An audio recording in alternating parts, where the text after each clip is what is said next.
Perfecto. Entonces, vamos a comenzar un poquito. Yo quiero hacer rápidamente un pequeño contexto que es antes de la pandemia, ¿sí? Es un pequeño contexto que sí nos ayuda a entender desde el punto de vista de la tecnología qué es lo que sucedía antes de la pandemia y qué es lo que nos va a esperar después de la pandemia también, ¿sí? Es decir, este contexto sí me parece que es pertinente, ya que nos va a dar bastantes luces para entender qué es lo que está pasando con nuestros estudiantes, lo que va a pasar en las aulas y lo que también está pasando con nosotros, ¿sí? Yo sé perfectamente que aquí hay gente mucho más joven que yo y evidentemente muchos de nosotros de mi generación, ¿sí? Los de mi generación somos usuarios que nos hemos adaptado a las tecnologías. Es muy diferente de la generación que está en este momento en las aulas, llamémosles jóvenes adultos, ¿no? Estudiantes universitarios que ellos nacieron ya en el cambio tecnológico. Entonces, rápidamente quiero empezar con un nombre, que esta es una persona que tuvo un rol decisivo en el proceso de cambio, del cambio tecnológico. Su nombre es Tim Berners-Lee. ¿Por qué es tan importante él? Porque él desarrolló en el año 1989 este protocolo que es el que todos conocemos de la WWW. Sí, pero no solamente era una persona en el mundo tecnológico, sino que avisoraba lo que iba a pasar en los años siguientes con la tecnología. Es decir, él desarrolló este protocolo en 1989, pero tenía una idea muy clara de lo que debía convertirse el Internet, ¿sí? Este profesor de MIT, de la Universidad de Massachusetts, que todavía está dando clases, todavía está con nosotros, dijo que, en referencia al naciente Internet, nos dijo que lo que originalmente deseaba hacer, ¿sí? Desde su perspectiva, es crear un medio colaborativo. Miren, que en el 89 él utilizaba ya la palabra colaboración, colaborativo, que es algo que tenemos muy presente ahora, ¿no? Un lugar, hablando del Internet, un lugar donde todos pudiéramos reunirnos, leer y escribir, ¿sí? Entonces, obviamente esta visión del Internet, esta visión de las nuevas tecnologías, no se cumplió de inmediato. Las nuevas tecnologías realmente han pasado, ¿sí? Por tres etapas, ¿sí? Las nuevas tecnologías para llegar a este punto que avisoraba ya en 1989 el inventor, la persona que desarrolló el protocolo WWW, pasó por varias etapas. Quiero hablarles de la primera, ¿sí? Ustedes recordarán, muchos de ustedes recordarán, si hacemos un poquito de memoria, cómo era la primera versión del Internet. Yo tuve mi primer encuentro con el Internet en el año 96, cuando el boom del Internet, no sé si recuerdan ustedes, aparecía en el Ecuador, ¿sí? Pero esa primera versión del Internet era una versión bien interesante, es decir, primero que era una versión para leer y escribir que era sumamente lenta. No sé si recuerden cómo era la conexión al Internet en esa época. Si me permiten compartir un pequeño audio, ustedes recordarán que la conexión a Internet era a través de dial-up, es decir, de la conexión por teléfono. Y tenía este sonido, ¿no? Recordarán ustedes este sonido que era el famoso dial-up.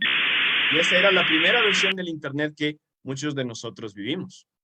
Y para poder hacer cambios dentro de la web se requería los famosos, o tener conocimiento de los famosos códigos HTML, que únicamente expertos, ingenieros de sistemas, sí, tenían la posibilidad de hacer cambios y de generar contenido dentro de la red. Entonces, crear contenido en la red era difícil y no existía prácticamente lo que conocemos ahora como colaboración en línea. Lo que teníamos máximo era intercambio de correos electrónicos. Eso era lo primero que teníamos, ¿no? Y teníamos este tipo de iconos que marcaban el tema del Internet. Luego viene una segunda etapa, que es justamente la que estamos en parte experimentando ahora. Y muchos autores la han llamado como el Internet 2.0, ¿sí? Entonces, ¿qué tiene de características? ¿Cuáles son las características de esta segunda etapa? Pues ustedes la deben conocer. Se desarrollaron una gran variedad de herramientas sencillas para la publicación en línea, ¿sí? Es decir, ya no era exclusivo solamente para los expertos, para los ingenieros. Si hay algún ingeniero de sistemas, pues me podrá entender perfectamente que al principio solo ellos manejaban códigos HTML. Nosotros no podíamos, un ser humano común y corriente no podía hacerlo, ¿sí? Entonces pasamos entonces de esta primera etapa de ser simples consumidores de información y pasamos a ser algo que es muy clave y muy importante ahora. Somos creadores de contenido. Y justamente una de las características de esta generación que nosotros como educadores tenemos en nuestras manos es que ellos son creadores de contenido, ¿sí? Otra cosa es que también somos colaboradores en la creación de contenido. Es decir, no importa el lugar, no importa la hora, podemos colaborar simultáneamente, sin importar en dónde se encuentra la persona, ni la hora, ni el tiempo, ¿sí?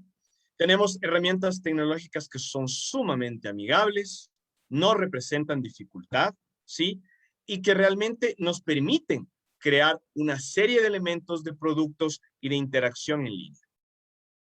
Y bueno, finalmente en la segunda etapa del Internet, del 2.0, tenemos que existen ahora sí muchas experiencias interactivas. Pensemos en ejemplos como empresas como Uber, no sé si han escuchado de Airbnb, que es una fuertísima competencia para el tema hotelero, por ejemplo, bueno, Facebook y obviamente todas las redes sociales que están a disposición nuestra. Y finalmente, ahora sí podemos hablar de que estamos entrando en la tercera versión del Internet. Es lo que muchos teóricos de estos temas tecnológicos están hablando al momento, que estamos en la tercera versión del Internet. ¿Cuál es esa tercera versión del Internet? ¿Qué tiene como característica? ¿Sí? Es justamente eso, esta palabra, la interacción, ¿sí? Es decir, la forma en la que vamos en lo futuro a seguir interactuando con los medios tecnológicos, ¿sí? Déjenme darles algunos ejemplos en ese sentido.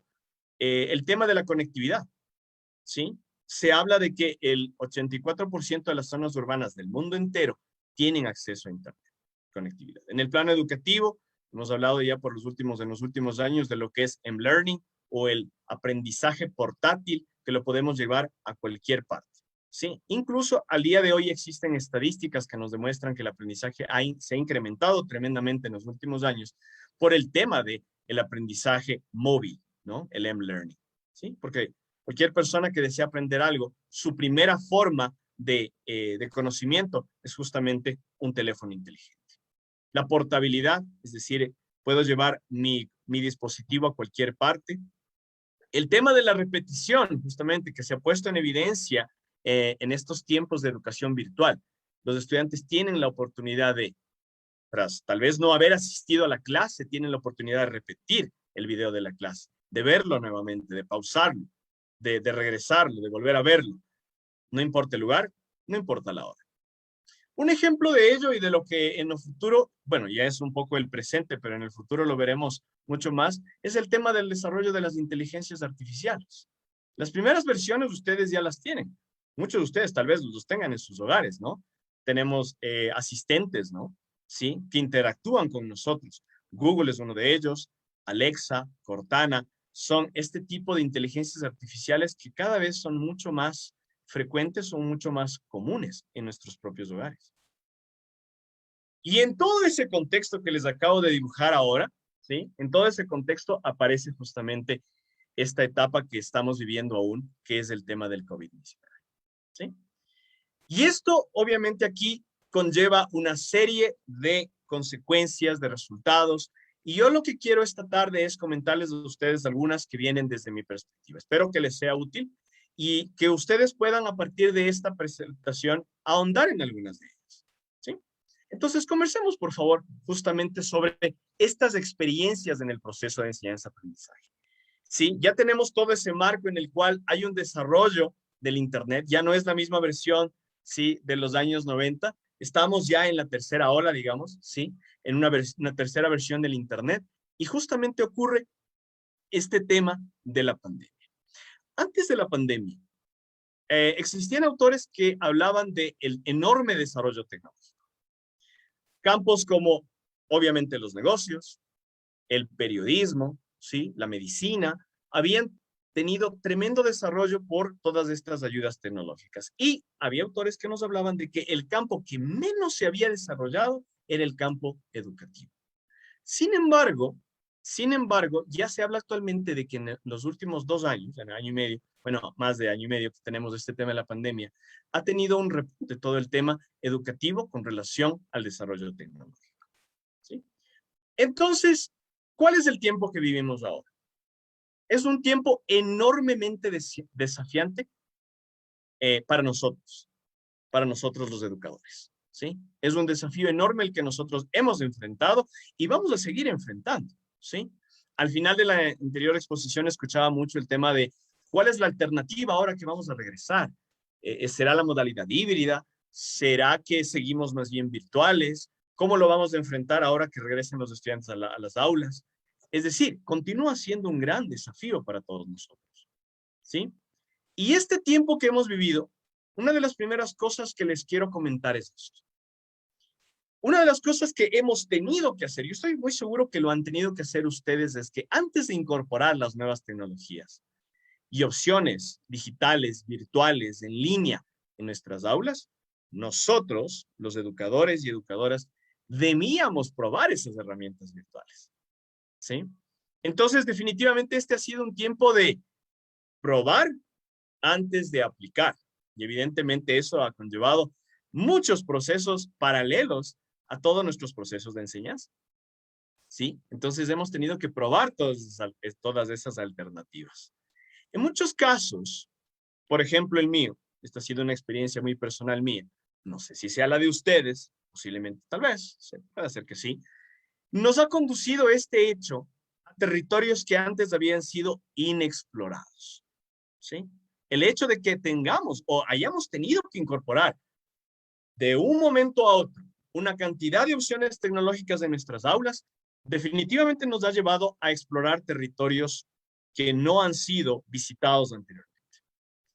Y a tomar en cuenta opciones que no habíamos considerado antes. Yo les voy a poner un ejemplo. No sé si ustedes concuerden conmigo, ¿sí? No sé, pero esta es un poco la experiencia que yo tengo. El ejemplo que les quiero presentar es justamente esta red social, ¿sí? Que no necesariamente tiene la mejor fama de todas, ¿sí? Estamos hablando de TikTok, ¿sí? Y quiero conversarles un poquito mi experiencia con TikTok. Número uno, yo no era, y obviamente debe ser un tema, tal vez de la edad, no lo sé, tema de generación, no era una persona que estaba abierto al tema de utilizar esta red social. Esta red social tuvo un acelerado crecimiento, y sigue teniendo un acelerado crecimiento en los últimos años. Una red social inventada en China, ¿no? Es una red social inventada en China. Sí, primero fue para el mercado chino y luego se expandió para el resto de países. Y en muchos sentidos está asociado con baile, con muchas otras cosas, pero no tanto con la parte educativa. Pero es interesante porque la gente se va apropiando y se va empoderando de muchos espacios, ¿sí? Los educadores también han hecho lo propio, han incursionado dentro de estos espacios. Entonces, al principio yo era muy reticente al tema de utilizar esta red social porque la asociaba con música que no era de mi agrado, con bailes que no eran de mi agrado, con una generación que no era la mía. Pero de un momento, de la noche a la mañana, mi teléfono celular murió durante la pandemia, porque lo utilizaba para las reuniones de Zoom, para Teams, como no era un teléfono tan nuevo, murió. Y me vi obligado a comprar un nuevo teléfono. Y en este nuevo teléfono descargué la aplicación para realmente ver de qué se trataba. Y realmente encontré algunas cosas bastante interesantes y sí quisiera compartirles con ustedes lo siguiente. Unos pequeños ejemplos. Si me permiten, por favor, quiero mostrarles lo siguiente, ¿sí? Estos son videos, ¿Sigues usando saben Canva que para...? son videos muy cortos los que nosotros utilizamos o que la gente utiliza dentro de lo que es TikTok. Así es que me permito compartirles unos pequeños ejemplos de ellos nada más, ¿sí? Entonces, un segundo nada más.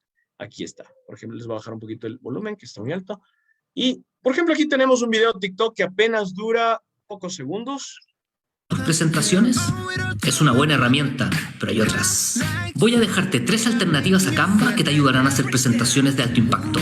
1. Textset. 2. Visme. 3. SlideDog. Y en apenas 15 segundos he encontrado 3 alternativas que eran diferentes de las que es diferente de la que estaba utilizando anteriormente, que era Canva. Entonces me llamó mucho la atención el encontrar este tipo de creadores de contenido y de contenido por ejemplo, en este tipo de red social, ¿sí? Voy a compartirles algo más que encontré que me pareció también muy interesante con respecto a este tipo de red social. Y me encontré a un 5 ecuatoriano. minutos, mi estimado William. Perfecto. Me encontré a no sé si ustedes han escuchado y recién fue tendencia, sí, justamente en redes sociales y le dedicaron un artículo en el diario El Comercio. Si me permiten, les voy a compartir rápidamente. Es el profe Francisco, exactamente. Alguien está justamente mencionándolo en este momento. Claro que sí, estamos hablando del profe Francisco y a mí me ha parecido muy importante y muy interesante. Que es, mira, tengo en estas casillas nombres y apellidos de Él, personas y voy a extraer solo el primer es nombre, un aquí el video segundo nombre y aquí el apellido, de esperen un 40 tiempo. segundos. Yo entré a este video justamente, yo entré y encontré al profe Francisco por este video justamente, porque necesitaba entender una parte que estaba muy compleja en YouTube, pero la encontré justamente en TikTok. Bueno, resumen, tengo más videos que mostrarles, pero de todas maneras la idea es presentarles que una de las características o lo que ha provocado este tiempo, que nos ha obligado, este tiempo desafiante que hemos tenido que enfrentar, nos ha obligado a explorar nuevas emociones, ¿sí? Esta es una de las grandes enseñanzas que a mí me deja esto. Segundo, quiero comentarles esto de desmitificar ideas acerca de nuestros estudiantes. Esta es otra de las cosas que yo quisiera ahondar un poco porque tenemos a veces ciertas ideas de nuestra cabeza como educadores que la verdad no son tan ciertas. Esa frase que dice, mis alumnos saben más de tecnología que yo. La verdad es que en ciertos sentidos y en muchos sentidos es falso. Les voy a decir por qué. El proyecto Generaciones Interactivas fue desarrollado por la Fundación Telefónica ya en el año 2011. Ustedes deben conocer bien la Fundación Telefónica, que es parte de Movistar, o es creada por Movistar con todos los recursos que ellos tienen, una gran empresa, y ellos generan diferentes tipos de investigaciones. Recientemente les comento que han publicado una acerca de la generación millennial, que está muy interesante y que nos habla de la tecnología. Esto partiendo del hecho básico de conocer quiénes son nuestros estudiantes, ¿sí? Que es fundamental para cualquier educador. ¿Qué resultados tiene este estudio de las generaciones interactivas? Número uno, los estudiantes manejan tecnología, pero cierta tecnología. Sí es verdad que saben de tecnología, pero cierta tecnología. Ya voy a eso en un momento. Los estudiantes utilizan aplicaciones o páginas web únicamente específicas. Hablemos de cuáles. Redes sociales, YouTube, obviamente, que es una red social, Google, básico, Moodle, básico, y también opciones de streaming que son sumamente básicas. Entonces, ahí es donde entramos justamente nosotros los educadores, ¿sí? ¿Por qué? Porque además el estudiante promedio de nuestro país, porque esta investigación fue hecha en Ecuador y en otros países de Iberoamérica, los estudiantes utilizan varias aplicaciones o páginas web al mismo tiempo, pero ninguna correctamente. Existe una explicación en este estudio que el estudiante promedio llega cuando tiene conexión a internet, tiene una laptop, una tablet, tal vez un teléfono celular. En la tablet está viendo un video, en el celular está en el chat y en la computadora está en Google. Está haciendo por lo menos 3 o 4 tareas al mismo tiempo, pero ninguna la hace bien. ¿Cuál es nuestro rol ahí? Nuestro rol justamente es identificar ese otro tipo de aplicaciones, sitios web, portales, donde nosotros podemos desarrollar actividades y productos netamente educativos. Entonces, si entendamos que el estudiante conoce de tecnología, pero solamente cierta tecnología, nosotros ahí tenemos un poquito de ventaja, diría yo. Al momento sí, con todo lo que hemos aprendido en este tiempo. Es decir, esto nos lleva ¿a qué? A que nosotros como docentes debamos tener una mejor comprensión de quiénes son nuestros estudiantes. Esta es una de las grandes conclusiones que al menos yo he sacado de este tiempo de pandemia y de desafío. Nuestros estudiantes, ¿quiénes son?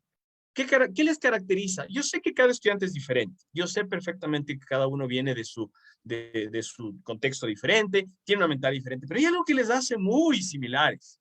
Y es justamente que son individuos muy visuales. ¿Y por qué son individuos tan visuales? Son justamente por todos estos aparatitos que tienen a su disposición. Tienen celulares, tienen tablets, tienen todo este tipo de pantallas negras que les llaman, ¿no? Y además, esto es algo que no es nuevo. Giovanni Sartori, el teórico y político italiano, ya en el año 1997 en su libro El Homo Videns, nos hablaba de que el nuevo ser que va a reemplazar al Homo sapiens, es justamente el Homo Videns. Porque el nuevo modo de vivir es el video vivir. Es justamente lo que estamos viviendo ahora. Un estudiante ya no chequea un libro. Un estudiante prefiere 1000 veces un tutorial de YouTube. Entonces, Justamente ahí es donde nosotros tenemos que empezar a repensar la forma en la cual nosotros estamos manejando y presentando el contenido para nuestros estudiantes. Nuestros estudiantes son terriblemente visuales. Nuestros estudiantes, como les decía hace un momento, son creadores de contenido. Ellos son capaces de desarrollar productos dentro de los espacios virtuales, ¿sí? Ya no somos y digo somos porque también quienes nos hemos adaptado, y yo sé que todos ustedes lo han hecho, ya no somos solamente pasivos receptores de información. Tienes cuenta de Twitter, tienes una cuenta de Twitter, tú también manifiestas tu pensamiento. Estás creando contenido, del más pequeño al más grande. La foto tuya en Instagram o la foto del estudiante frente al espejo en Instagram, el selfie, hasta nuestros artículos científicos que están publicados en portales. Todo eso es desarrollo de contenido, ¿sí? Contamos con herramientas que nos permiten esa fácil publicación de ese contenido, herramientas que están en nuestras manos de explorar. Y esta nueva generación, no lo olviden, necesita, desea, tiene que estar en línea permanentemente. Y ellos no esperan menos de nosotros. En ese sentido, pues lo que nos implica ese reto es que nosotros también debemos ir incorporando este tipo de temas en nuestras clases, ¿sí? Y finalmente también hemos desarrollado, nuestras nuevas generaciones han desarrollado una comunicación y colaboración con sus compañeros que no es tardía, es una comunicación instantánea. Conversación por WhatsApp implica envío de archivos al instante, envío de fotos al segundo. Lo mismo pasa en el resto de redes sociales. Todas tienen salas de chat, ¿sí? Donde nos podemos, como decíamos al principio de la reunión, encontrarnos con los demás, ¿sí? Para los docentes, ¿qué ha significado este tiempo? Este tiempo ha significado un sí o un sí al uso de la tecnología. Y aquí vienen obviamente varias cosas que se han derivado de este uso necesario y muchas veces obligatorio de la tecnología, ¿sí? Y ha implicado que los procesos de clase, los grandes y los pequeños, se tengan que repensar. En nuestro caso, por ejemplo, en el caso de nuestra carrera, urgía repensar el tema de titulación, por ejemplo, ¿sí? Acomodar el examen complexivo para no retrasar los procesos de los estudiantes. Implicaba repensar una nueva forma de que los estudiantes planteen sus proyectos de investigación, pasar a proyectos bibliográficos documentales, una serie de cosas que nos implicó muchas horas de reunión y pensar desde el punto de vista tecnológico cómo las íbamos a implementar, qué medidas de seguridad íbamos a tener, ¿sí? Yo creo que en realidad, y aquí esto les voy a pedir que no me lo tomen a mal, ¿sí? Pero yo pienso que sí estuvimos en una época de mucha desventaja, ¿sí? ¿Por qué? Estuvimos en una época de desventaja frente a instituciones que con anterioridad ya contaban con ambientes virtuales que eran obligatoriamente utilizados por sus docentes. Sin mencionar ningún nombre, obviamente. Pero ya existían universidades que antes de empezar la pandemia obligaban, o mejor dicho, insistían en el hecho de que todos sus docentes utilicen plataformas virtuales, utilicen espacios virtuales. Entonces, para nosotros, en muchos sentidos, lo que yo sentí cuando empezó la pandemia es que en nuestro contexto nos tuvimos que empezar a adaptar primero, aprender cómo funcionaba este tipo de herramientas y luego sí pasar al tema de la práctica en el aula. Entonces, yo creo que ahí sí nos costó un poquito en esa parte. Otra cosa que les quiero comentar es que pasamos de trabajar en nuestras aulas con horarios específicos a no tener horarios de trabajo. Esa tal vez es una de las grandes desventajas que se sintió y se sigue sintiendo todavía durante este tiempo de virtualidad.